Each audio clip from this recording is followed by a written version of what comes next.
What?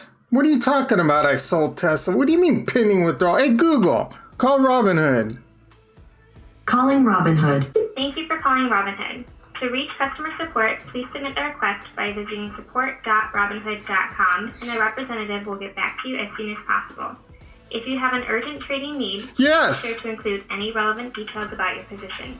Thank you and have a wonderful day. What? This is happening to people right now, just like you and me, and this can happen to you. 3 tips and tricks as an industry expert on how you can protect your account, plus bonus content. You're going to want to stick around for the whole thing. Fraud, ransomware, and scams continue to explode during these very troubling times. Please comment down below, like, and let's push this video out to as many people as possible, and let's save some lives from being destroyed. Yeah, so there's been several reports of accounts being looted in Robinhood, so let's dig into this real quickly. Prithvi Rao, I'm sorry, I'm probably butchering that, a software engineer said his account was hit on October 6th. His bet on Netflix Incorporated was liquidated and $2,850 was soon withdrawn. He said he sent more than a dozen emails to Robinhood's customer support address and then even tried messaging some of the brokerage's executives on LinkedIn. I'm in tremendous mental stress right now because of all this, because this is all of my savings, said Rao, whose account was frozen by Robinhood in response to the fraudulent activity. He said Robinhood contacted him on Friday and unlocked the account after sending several emails late Thursday asking for help. Man, this is crazy, and the thing that sucks the most is you can't even call them.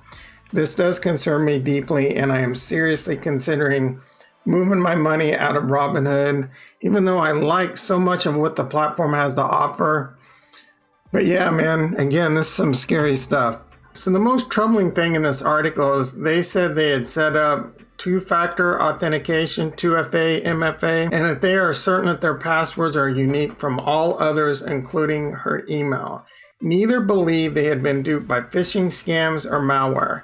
That again is very troubling. I'm definitely going to be watching this, and I'm definitely everyone needs to stay on top of this. We need to stay on top of Robinhood. They need to answer to this. Send if you are a Robinhood customer, send in an email to support and say, look, I demand that you add on, that you add a support phone number. I demand that you add staff that can take our phone calls, and say you want answers to this. Put the pressure on them. Say you're going to leave them. I'm seriously considering leaving them. It does scare me, though. I love a lot of the features that Robinhood has to offer. I don't have a huge amount of money over there, but it's enough that if I were to lose it, it would definitely ruin my day. Again, as an industry expert, let's get into how you can protect your accounts. So I know in the article they said they had set up 2FA, MFA, multi-factor authentication, two-factor authentication. This is something that you have to do. It does concern me that they say they had that set up, so that likely leads, to more that there might be might have been a compromise. I'm not saying that's the case. I have no idea. But these are things that you should be setting up for everything in your life, including your email, all your bank accounts, all your brokerage accounts. You should have 2FA multi-factor authentication set up for it all. So this is really easy to do in Robinhood. I will post a link down below. They support Google Authenticator. They support Dual Mobile. They support Authy, which I've actually never heard of. And they support SMS. I highly recommend using one of the authenticator apps. I personally use Duo. I love it a lot. It's real easy. They give you a QR code, you scan it, it puts it in your Duo app, and then that gives you a number that you can use when you log into Robinhood. Robinhood will also give you a backup code that you want to keep in a safe place. Again, I highly recommend this. I use Duo mostly because we use it for work, so it's easy for me to have, that just added into my Duo. If Google Authenticator works for you, that's going to work for a lot of people. I'd recommend that too. Again, I don't know anything about Authy, but they're all supported by iPhone and Android. Tip number 2, use a password manager. These will greatly simplify your life and exponentially increase your security. There are several password managers out there, and you're going to want to look into them and dig into which one makes the most sense for you. I personally have been using Bitwarden. I'm not saying it's the best out there, but I like it. It's simple.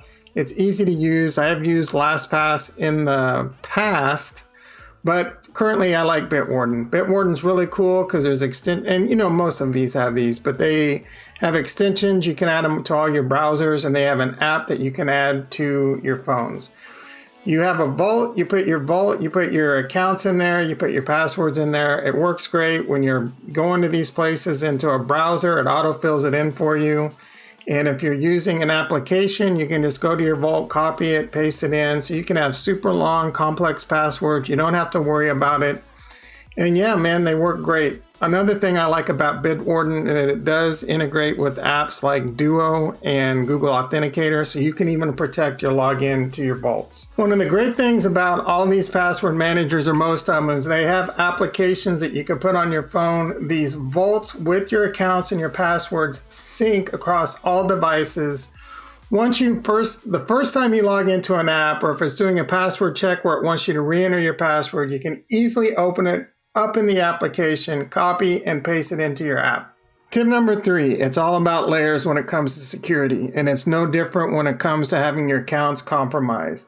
Be sure you have set up an email address for your password recoveries on these accounts. Make sure it's an email address that is not easily guessable, for example, your name.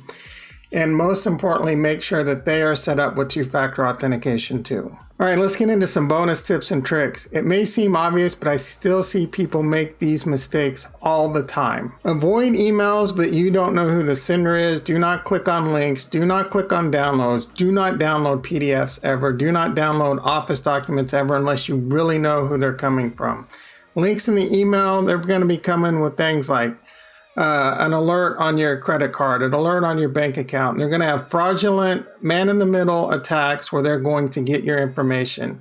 So having two-factor and multi-factor authentication up will help you protect against some of this. It again is things that you need to avoid. This may seem extremely obvious, but I still see it happen. Never give out your passwords or account info. If someone sends you an email saying, I need your account info, I need your password, it is unbelievable that people still fall for this. Do not ever do this. This doesn't stop when it comes to your phone. Don't click on links on your phone. Yes, that is going to be a growing problem, and they can get you this way. They can compromise and root your phone this way. Do not click on links in a phone unless you know the sender.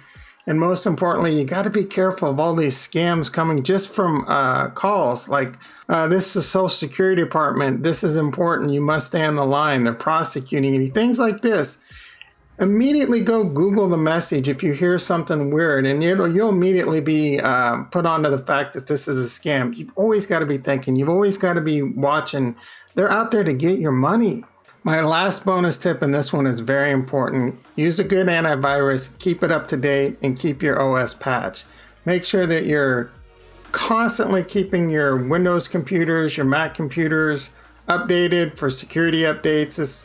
These security flaws get out there, people don't patch them because, it's a pain in the butt, I gotta reboot. Yeah, you know what? It's a minor pain in the butt, but it's a lot less of a pain in the butt than you having your life destroyed. I cannot stress this enough. If you do not have secure passwords, if you do not have multi-factor authentication, and if you are not using a password manager, get started right now. So there we go. Tips and tricks from an expert in the field. What tips and tricks do you have? Please post them below because it's very important we get this message out there. I don't want to see people lose their money. Hit that like button, comment down below. Let's get this video out there to as many people as possible. If you enjoyed the content, please hit the subscribe button. Before you leave, if you're new to investing, you want to learn how to trade in a small account, or you want to learn how to trade as a beginning investor, definitely check out the videos that are going to pop up right now. I love you all. Have a great day, and peace.